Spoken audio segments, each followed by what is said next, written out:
गर्मी में अमीर गरीब बहू की पहली रसोई। आओ आओ घर की लक्ष्मियों, अंदर आओ और यहाँ अपने मेहंदी के छाप इस दीवार पर लगा दो। ये हाथ पर थोड़ी मेहंदी लगा लो।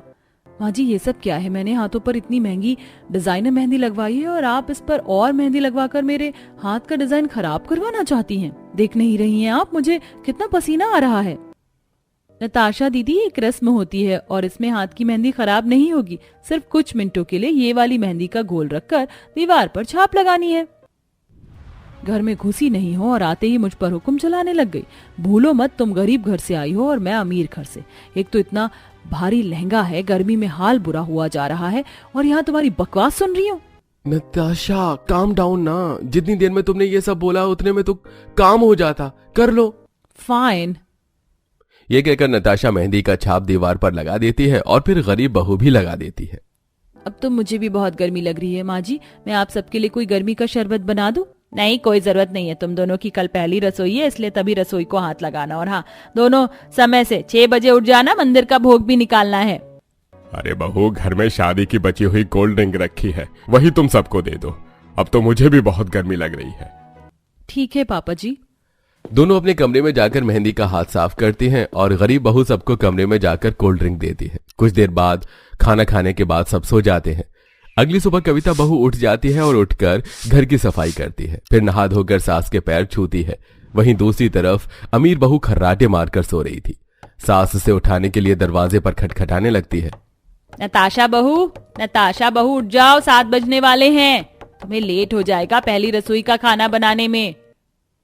अरे क्या है, ठीक से सोने भी नहीं देती। पहली रसोई, कल से दिमाग खराब कर दिया है। आता जाता है नहीं मुझे कुछ बनाने को। फिर भी आई माँ जी, बस थोड़ी देर दीजिए। नताशा तैयार होकर स्लीवलेस ब्लाउज में आती है। दोनों बहू रसोई में होती हैं। माँ जी, पहली रसोई के खाने में क्या क्या बनाना है बता दीजिए। 1 मिनट माँ जी, ये गरीब घर की देवरानी मेरे साथ इस मॉड्यूलर किचन में रहकर तो पहली रसोई का खाना नहीं बनाएगी। आखिर मेरा भी कोई स्टैंडर्ड है। और माँ जी जल्दी फैसला लीजिए, गर्मी के मारे मेरा बुरा हाल है। ठीक है बड़ी बहू, खाने में कुछ मीठा, पनीर टिक्का, छोले पूरी, गर्मियों वाला अच्छा सा शरबत बना लेना। और छोटी बहू तू, तेरा खाने पीने का सामान इसमें है, इसमें से तुझे 4-5 चीज बनानी और गर्मी का शरबत भी। और इस रसोई में नहीं, बाहर चूल्हे पर बैठकर तुझे खाना बनाना है। और मेरे घर में चूल्हा भी नहीं बना हुआ है, तेरे पास टाइम नहीं है, फटाफट खाना बनाना शुरू कर। लेकिन माँ जी मैं बाहर इतनी गर्मी में कैसे खाना बनाऊंगी? आप जानती हैं बाहर कितनी तेज धूप है। जब घर में इतनी गर्मी लग रही है तो, और इसमें तो सिर्फ आटा, चावल, गुड़, चना, कुछ नाम के मसाले और कद्दू है, इससे कैसे खाना बनेगा माँ जी? वो सब मैं नहीं जानती, ये समझ ले ये तेरी अग्नि परीक्षा है। जा जाकर अब पहले रसोई का खाना बना। जी माँ जी। परफेक्ट। फिर नताशा अपने मॉडर्न किचन में खाना बनाना शुरू करती है। वहीं दूसरी तरफ बेचारी कविता 8 ईंटें और मिट्टी इकट्ठा करके 2 चूल्हे बनाती है। उसके बाद वो लकड़ियों का इंतजाम करती है, जिसे उसके हाथ में कांटा भी चुभ जाता है। मेरा हाथ, इसे भी अभी चुभना था। एक तो इतनी गर्मी लग रही, ऊपर से सारी लकड़ी इकट्ठा करके मुझे ले जाना है। समझ नहीं आ रहा मीठा क्या बनाऊं। चीनी भी नहीं है, वो तो गुड़ से बना दूंगी। पर हलवा, आइडिया, मैं कद्दू की सब्जी बनाने के बाद थोड़ा सा कद्दू का हलवा भी बना दूंगी और उसका रायता भी, और चने से सत्तू बना दूंगी।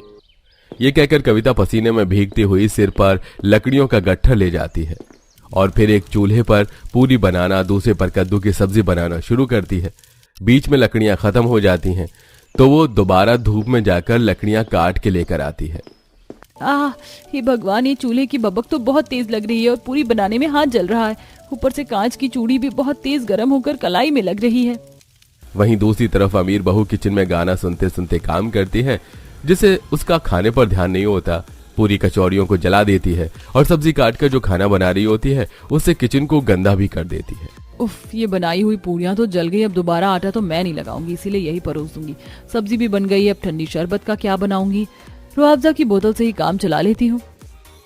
लेफ्ट लेग आगे आगे, राइट लेग पीछे पीछे, आजा यारा लेट्स स्टार्ट अवे। वो बंदा ही क्या है जो नाचे न गाए, हाथों में हाथ थाम ले। ओए डांस पे चांस मार ले, ओ कुड़िए डांस पे चांस मार ले, ओ सोनिए। नाचते नाचते बहू रुआवजा में चीनी की जगह नमक मिला देती है। ओ माय गॉड, गर्मी से तो मेरा हाल बुरा हो गया। जितना खाना बना था बन गया पहली रसोई का। अब मैं तो चली अपने कमरे में। वहीं दूसरी बहू का सब्जी चूल्हे से उतारते समय हाथ जल जाता है। मेरा हाथ, आज क्या हो रहा है मेरे साथ, बार बार हाथ जल रहा है। वहीं दोनों बहू अपनी पहली रसोई का खाना सास के सामने रखती हैं। बड़ी बहू का जला हुआ खाना खाकर सास थूक देती है।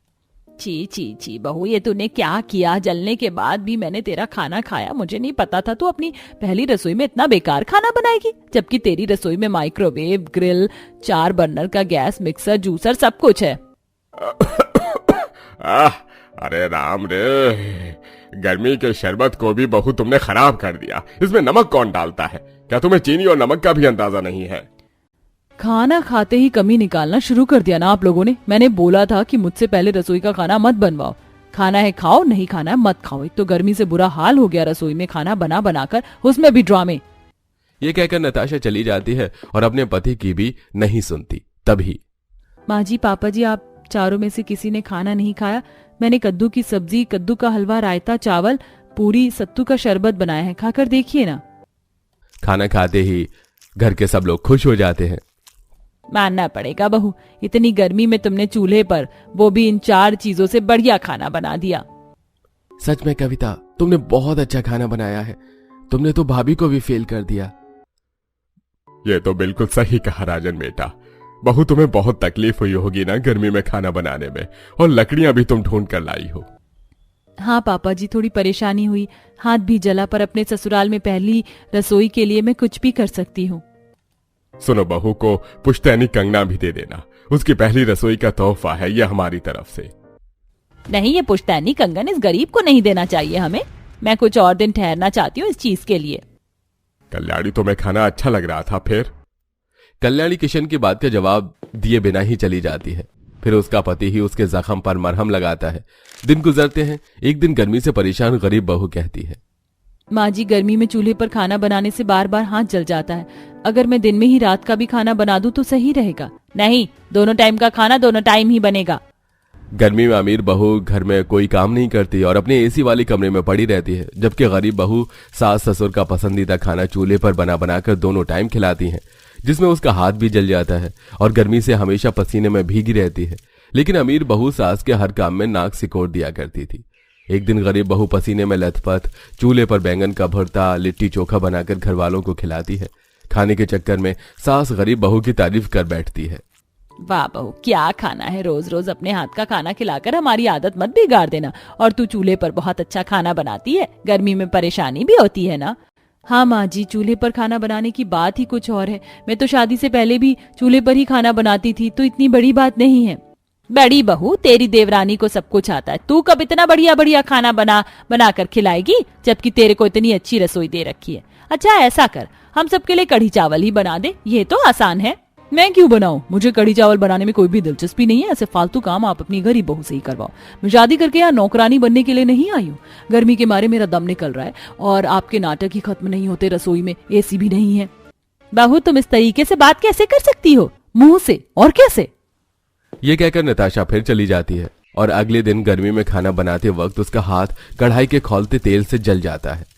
ये देख सभी घर वालों को चिंता होती है और वो फटाफट डॉक्टर के पास ले जाकर उसका ट्रीटमेंट करवाते हैं। तब डॉक्टर, इतनी गर्मी में चूल्हे पर खाना कौन बनाता है? आपको सावधानी बरतनी चाहिए थी।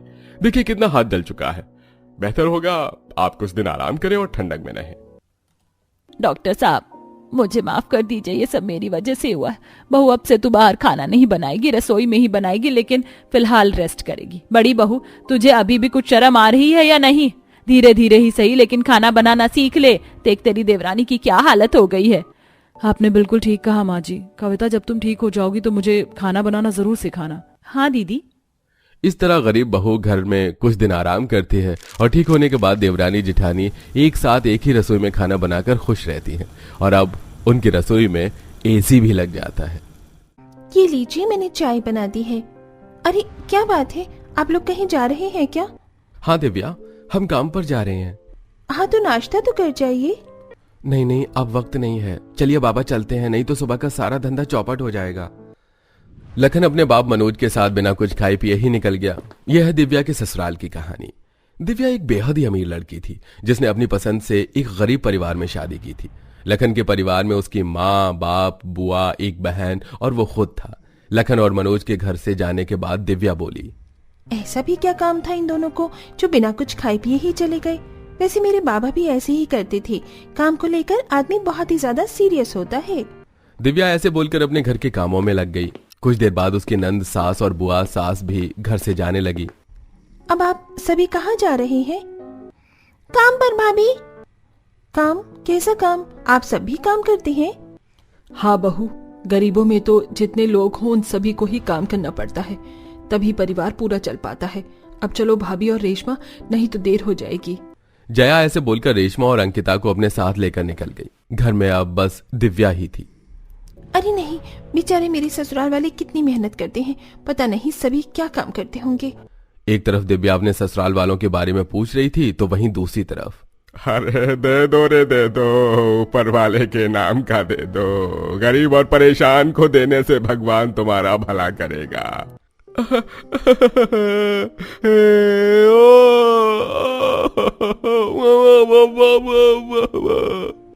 अरे कितने परेशान लोग हैं ये लीजिए। अरे मेरी जिंदगी मेरे पति ने खराब कर डाली, छोड़ दिया, मारा मुझे, लाचार हूँ मैं। भाइयों मेरी मदद करो। एक तरफ दिव्या अपने ससुराल वालों के बारे में सोच रही थी तो वहीं दूसरी तरफ उसके ससुराल के सभी लोग भीख मांग मांग कर अपनी झोलियों को भर रहे थे और दिव्या को इस बात का अंदाजा तक नहीं था। किसी ने लंगड़ा बनकर तो किसी ने मोहताज और किसी ने सताया हुआ बनकर सारा दिन लोगों से खूब भीख इकट्ठा की और शाम को सभी एक एक कर घर लौटने लगे। अरे बाबा आ गए आप? ये बाबा की इतनी ज्यादा फटीचर सी हालत क्यों लग रही है? बाबा, आप तो लखन जी के साथ गए थे, लेकिन आप अकेले आ रहे हो? अरे हाँ, वो बहू मनोज के काम के घंटे बढ़ा दिए गए हैं तो मैं जल्दी आ गया। अच्छा, ये बाबा ऐसे क्यों लग रहे हैं जैसे कि ये नाले में गिर कर आ रहे हैं? तभी दिव्या मनोज को देखकर कंफ्यूज हो ही रही थी कि पीछे से उसकी सास, नंद और बुआ सास भी आ गईं। उन तीनों के कपड़े भी बहुत ही ज्यादा गंदे थे जिन्हें देखकर दिव्या चौंक कर बोली, हे भगवान, माँ जी आप लोगों की क्या किसी से लड़ाई वड़ाई हुई है? आपके बाल ऐसे बिखरे बिखरे और ये कपड़े कितने गंदे, ऐसे कैसे हो गया? बहू तू भी ना कैसे अजीब अजीब से सवाल करती है। अरे काम में मेहनत तो लगती ही है और मेहनत से कपड़े गंदे हो जाते हैं। अब ज्यादा हम पर ध्यान मत दे। दिव्या अपनी बुआ सास की बात सुनकर बस गर्दन हिलाने लगी और फिर उसने सब कुछ इग्नोर कर दिया। कुछ देर बाद लखन भी घर आ गया, जिसके बाद खाना खाकर सभी सो गए। ऐसे ही अगले दिन, बाबा मुझे पैसे दे दीजिए, मुझे सुबह की चाय के लिए चीनी और पत्ती लेकर आनी है। अच्छा बहू। मनोज ने जैसे कि दिव्या को पैसे देने को जेब से पैसे निकाले तो उसकी जेब से बस चिल्लर ही चिल्लर निकले। ये क्या बस चिल्लर ही चिल्लर? बाबा तो इस उम्र में भी मेहनत के काम करते हैं, फिर इनके पास कोई भी बड़ा नोट क्यों नहीं है? दिव्या को ये चिल्लर ही चिल्लर देखकर अजीब लगा, लेकिन वो कुछ नहीं बोली। वो उन्हें ही लेकर चीनी पत्ती लेने को किनारे की दुकान पर जाने लगी, जहां ये सभी लोग मुझे ऐसे घूर घूर कर क्यों देख रहे हैं? समझ गई, इस गरीब से मोहल्ले में मैं ही एक अमीर बहू हूँ, इसीलिए शायद सब लोग मुझे देख रहे हैं। दिव्या बेचारी जानती भी नहीं थी कि उसके नाक के नीचे उसके ससुराल वाले क्या करते थे। वो इसी गलतफहमी में चीनी और चाय पत्ती लेकर घर चली गई, जिसके बाद उसने सभी का नाश्ता करवाया। ऐसे ही सिलसिला जारी था कि एक दिन दिव्या सब्जी लेने बाजार आई हुई थी। हाँ भैया, 2 किलो आलू दे दो और 1 किलो बैंगन। अरे ये आवाज तो मुझे ससुर जी की जैसी लग रही है। दे दो रे, अरे दे दो, ऊपर वाले के नाम का। गरीब को दोगे तो तुम्हारे खजाने में बरकत होगी। हे भगवान, ये तो बस आवाज नहीं, देखने पे भी मुझे ससुर जी ही लग रहे हैं। पास जाकर देखती हूँ। दिव्या को मनोज और लखन पर शक हो गया और वो उनकी करीब ही जाने लगी कि तभी लखन ने उसे देख लिया और उसने अपने बाप को इशारा किया। अरे नहीं, ये तो वही इशारा है जो हम मुसीबत के वक्त देते हैं। अरे अरे नहीं, बहू यहाँ, इसे पता नहीं चलना चाहिए। मनोज ने जैसे ही दिव्या को देखा तो उसने अपना रुख बदल लिया और वो दोनों जल्दी से पब्लिक की भीड़ में ही गुम हो गए। अरे नहीं, वो तो चले गए। वैसे मैं शायद बेकार में ही शक कर रही थी। वो दोनों लखन और ससुर जी कैसे हो सकते हैं? वो तो बेचारे मोहताज थे। दिव्या ने ऐसे ही सोचते हुए बात को आई गई सा कर दिया और फिर वो वापस से घर आ गई। लेकिन अपने ससुराल वालों का यूं गंदी हालत में घर लौटना और खुले पैसे देना, ये सब दिव्या को सताई जा रहा था। जरूर कुछ तो बात है जो मुझसे छिपाई जा रही है, वरना राजा बनकर घर से निकला हुआ इंसान भंगी बनकर तो लौट सकता है, लेकिन बिल्कुल भिखारी नहीं बन सकता। मैं कल को इन लोगों का पीछा करूंगी कि ये आखिर काम क्या करते हैं। दिव्या अपने परिवार का पीछा करने का मन बना चुकी थी।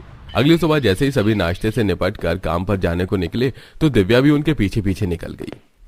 आज मुझे मेरे सभी सवालों के जवाब मिल जाएंगे। ये क्या बाबा और लखन जी अलग राह निकल गए, और माँ, बुआ, सास जी और रेशमा ये तीनों साथ हैं। मैं किसका पीछा करूं? दिव्या सभी को अलग अलग दिशा में जाता हुआ देख कंफ्यूज हो गई कि तभी उसे कुछ ध्यान आया। हे भगवान, मैं तो जल्दबाजी में घर का दरवाजा ही लॉक करना भूल गई। अब क्या करूं? चल दिव्या, घर को जा, अगर कोई चोर लुटेरा आ गया तो क्या होगा। दिव्या को आधे रास्ते से ही वापस लौटना पड़ गया क्योंकि उसने घर का दरवाजा बंद नहीं किया था। मैं नहीं जान पाई कि ये लोग क्या काम करते हैं, लेकिन कोई बात नहीं, वैसे भी मेरा परिवार है, मुझे इस तरह से इन लोगों पर शक नहीं करना चाहिए। दिव्या अब सोच चुकी थी कि वो अपने ससुराल वालों का पीछा नहीं करेगी।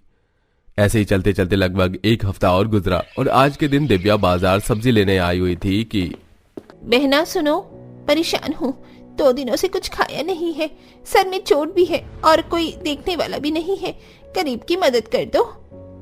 दे रही हूँ जी, ये लीजिए। रेशमा, भाभी। आज दिव्या ने अपने परिवार का काम पकड़ लिया। रेशमा को भीख मांगता देख दिव्या के मानो पांव तले जमीन हिल गई थी। दिव्या ये सब देखकर बेहोश हो गई, जिसके बाद रेशमा उसे घर लेकर पहुंची और कुछ देर के बाद घर में। क्यों किया आप लोगों ने मेरे साथ ऐसा? क्यों छिपाया इतनी बड़ी असलियत मुझसे आप लोगों ने? मैं इतने अमीर बाप की बेटी, मैंने कभी जिंदगी में नहीं सोचा था कि ये कभी भीख की रोटी तोड़ूंगी मैं। बताइए क्यों किया आप लोगों ने ऐसा? मेरी बात सुनो रेशमा, मैं बताता हूँ, गुस्सा मत करो। अब बताने से होगा क्या? सच्चाई तो यही है कि मैं एक भिखारी परिवार की बहू हूँ। मेरी बात तो सुनो। कुछ नहीं सुनना है मुझे। मुझे अभी के अभी मेरे मायके छोड़ कर आओ, बस। दिव्या ने अपने मायके जाने की जिद पकड़ ली। काफी देर तक वो बोलती रही, लेकिन फिर बहू, बस बहुत कर लिया तूने मायके मायके का गुणगान। अब तू इसी परिवार की बहू है, फिर चाहे हम राजा हैं या भिखारी। लेकिन आप सभी तो हट्टे कट्टे इंसान हो जो इज्जत से भी अपनी रोटी कमा कर खा सकते हो। फिर आप लोग क्यों इस तरह से भीख मांगकर दूसरों के टुकड़े पर पलते हो? बोलो। मुझे तो ऐसे दूसरों के टुकड़े पर पलने की आदत नहीं। मेरे बाप ने मुझे कमा कर खिलाया है। मैं तो यहाँ नहीं रहूंगी, या अगर रहूंगी तो वादा कीजिए आप काम करना शुरू कर देंगे। काम तो मैं भी करना चाहता हूँ दिव्या, लेकिन काम मिलता नहीं है। काम मिल जाएगा। अब हाँ तो कहो, मैं बाबा से बात कर लूंगी। और हाँ कहने की क्या बात है, मैं आप लोगों को ऐसे भीख नहीं मांगने दूंगी। दिव्या की बात सुनकर उसका परिवार काम करने के लिए राजी हो गया। बस फिर क्या था, उसी दिन दिव्या ने अपने बाप से बात की और दिव्या के बाप ने उसी दिन लखन को अपने यहाँ काम पर लगा लिया। अब लखन काम करता, जिससे उसे अच्छा मेहनताना मिलता था और अब परिवार ने भीख मांगना बंद कर दिया था।